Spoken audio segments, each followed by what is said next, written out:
4-core processor is the big upgrade for this laptop. A Dell Precision M6700. Also RAM. We'll be upgrading the RAM too. Having the 4-core processor in there is going to allow for 32 gigabytes of RAM, 4 sticks of 8 gigabyte. So this will be a nice upgrade for a nice old laptop. They don't make laptops like they used to.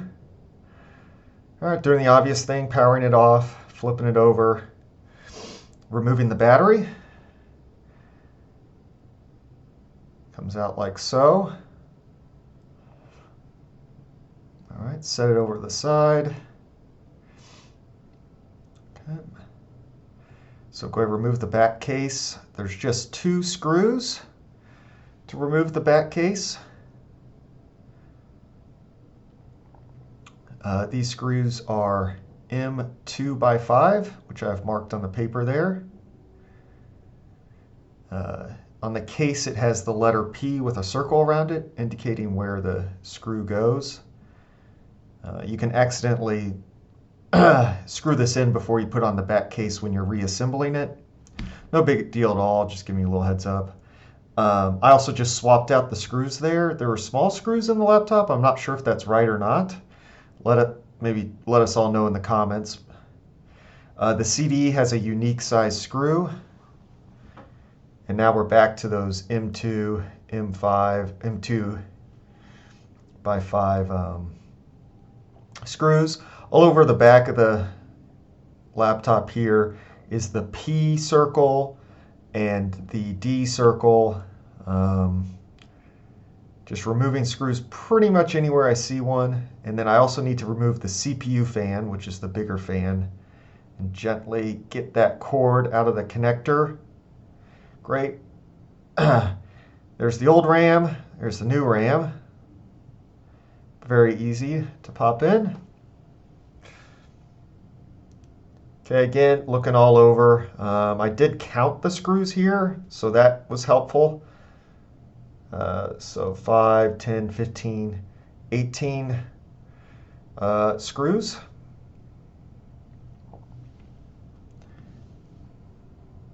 Okay.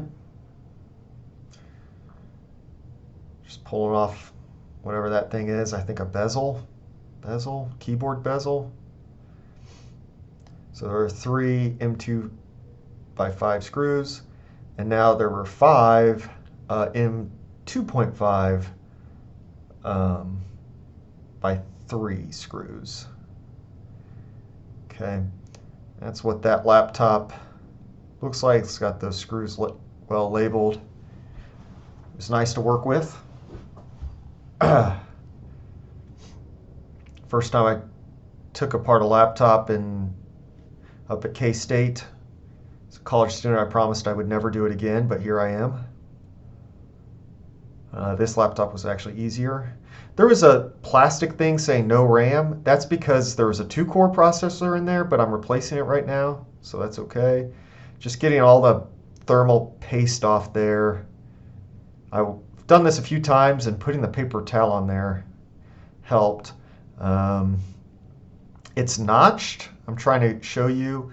The processor is notched. I'm trying to show this to you. There's where that notch is. And then I'm just keeping that same orientation and popping it in there.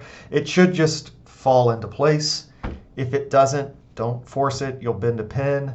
Grabbing my screwdriver, and you can't see it here, but I'm just screwing that screw to tighten it. You can test to make sure it's tight by seeing with your fingers if the processor will pull out. I did not do that test, but I could have. Now I am going to just tighten down that heat sink. You want to really tighten it down. So I tighten a screw several times, because once you tighten the other screws, it's going to mean the original screw could be tightened more. Popping stuff in. Here's these connectors. You want to be real gentle with them. I broke them the first time and had to get a new motherboard. So this one right here, you push the connector in, and then you push down on the plastic piece. If anybody knows what the name of it, please let us know in the comments. And then the other ones, the other connectors work differently. You push the ribbon in, and then you flip the connector down. And again, you just really have to be careful with this. There's other YouTube videos out there with similar models. There's a guy who made one for the M6800, which does a better job of showing the connectors and highlighting screws, so you could check that one out. It was just a guy, it wasn't like an official Dell video, so that's always good. And then, yeah, there's a little ribbon thing there, and there's the fan. The case fan, I tend to forget to connect that, so make sure to connect the case fan.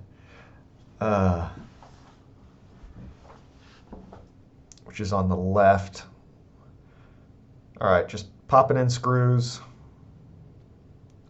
I suggest doing the piece of paper thing like I did there. That helped me a lot. Here, before reassembling everything, I'm going to just do a power on test. Make sure I got the processor in place, the RAM in place. It gives me some output on the screen saying the RAM has changed. Even though it's an error message, it's good enough feedback for me that the laptop turns on and that it's even seeing that the RAM is different. So I like to do this just in general with computer repair or any repair, car, washing machine.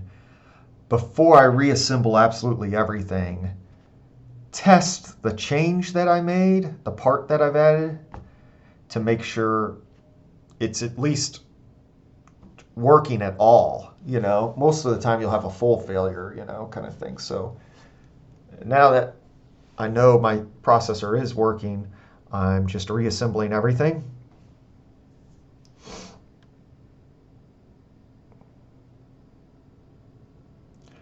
So pop that on, put in the CD, put in my fan. In real time, this took me about 45 minutes to do. Once I knew what I did, I had like 5 computers I was working on. They're identical. Now, the first time it did take me all day, you know, and I'd take breaks for email or whatever and lunch and do other things, but I'd say that would be a good mindset to approach it. You know, start the day trying to do this and hopefully get it done by the end of the day. If you don't, just try again the next day. Just doing a power on.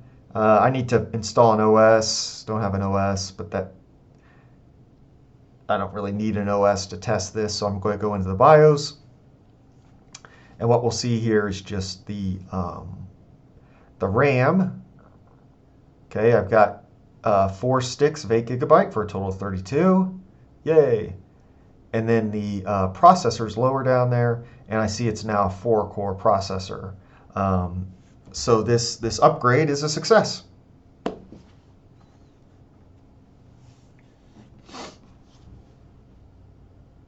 Okay.